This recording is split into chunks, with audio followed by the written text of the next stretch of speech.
In this modern day and age of overconnectivity and being locked in online, a lot of people are starting to feel like they don't quite have enough real world friendship interactions. But Zuck the Cuck says, hell, dive right in with more, because he figures, why have real friends when you can just simply have robotic AI powered friends? As part of his reasoning, the 40-year-old, he just said this at some thing for that company who tries to steal all your money, Stripe. The 40-year-old cited a 2021 study which found that the average American has fewer than 3 real friends. So instead of lobbying for people to escape their digital bubbles, Zuck the Cuck jumped right in and claimed that AI could do a better job of it for you anyway. They would know the likes and preferences of lonely humans, and they would be able to do a better job than real flesh and blood companions. So here's a couple of quotes from this freaking idiot. He says, I think people are going to want a system that knows them well and that kind of understands them in a way that that feeds the algorithms, the way that feeds do today. For people who don't have a person who's a therapist, for example, I think everyone will have an AI therapist and a real life robotic one. These shocking comments come almost immediate coming out from Zuck the Cuck here.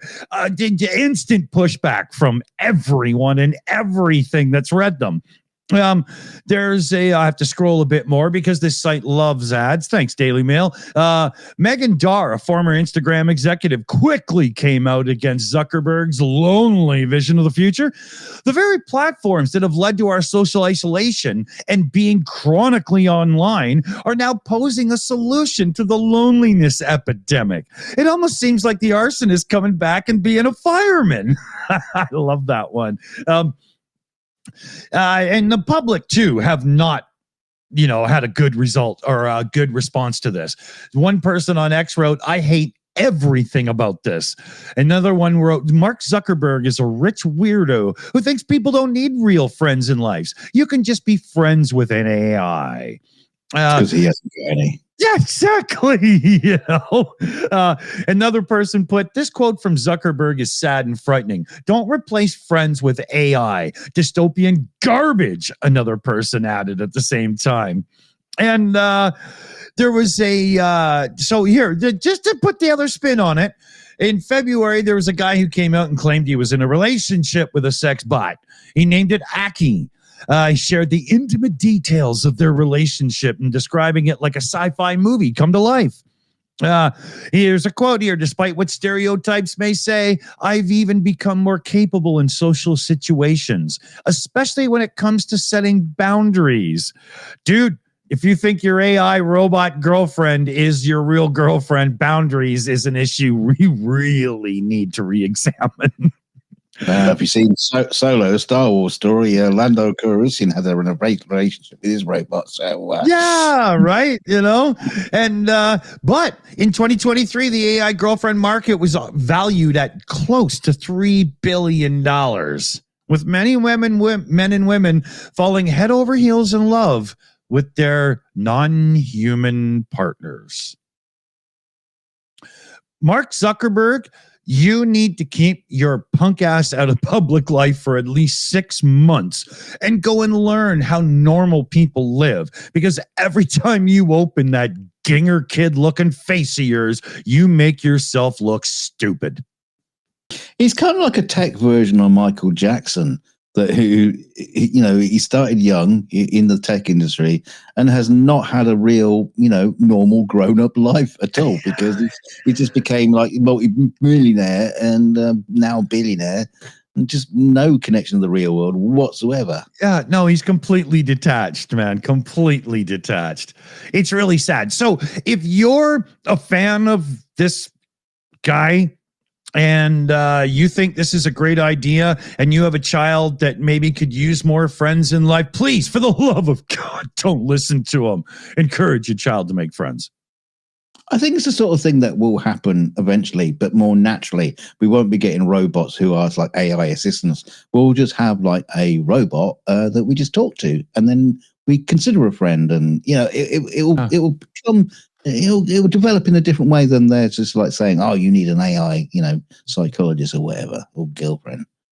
Yeah, there could be a few, pluses here and there and stuff, but as it is right now, this is just a way for him to profit off the lonely. Oh, of course. Yeah. They're hiding behind that. Yeah, exactly. So, from robots to cyborgs, maybe? Yeah, well, talking about having a go at the old technology markets, an NHS employee has been awarded nearly £29,000 in a compensation after a workplace incident in which he was compared to villain Darth Vader and was deemed harmful by an employment tribunal. Oh, come on, really? Well, there she is in her NHS uniform right there. Lorna Rook, who worked as a training and practice supervisor in the NHS Blood and Transplant Service, claimed she'd suffered emotional distress after a colleague took a Star Wars-themed personality test on her behalf and told the team the results labeled her as Darth Vader. Online test. The Croydon Employment Tribunal ruled that the comparison constituted a detriment, meaning it had a negative impact on Miss Rook's well-being. Come on. The tribunal found the situation contributed to low mood, anxiety, and feelings of isolation in the workplace. Also made a little bit mad and her to the dark side. The incident occurred during a light-hearted office exercise on the Death Star when with a twist, each personality type was matched to a Star Wars character. While Miss Rook was out of the room, a colleague completed the test for her and then shared the results to the group.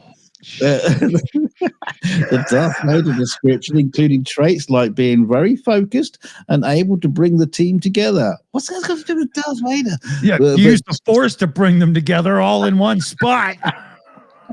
But Judge Catherine Ramsden rejected the idea that the comparison was flattering. Darth Vader is a legendary villain of the Star Wars series, and being aligned with his personality is insulting, the judge said.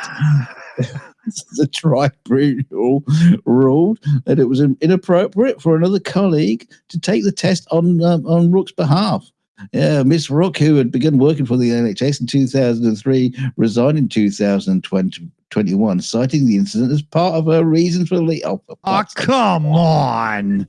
She brought several claims, including unfair dismissal, disability discrimination, and failure to make reasonable adjustments. Although only the claim related to the detriment after a protected disclosure and she was awarded $28,900. Oh, come off it. Look, the last thing you do is pay Karen out. Okay, come on. Yeah. No, she was holding you in a chokehold. You have failed me for the last time. Somebody should have gone on eBay and bought her a Vader helmet and said sorry.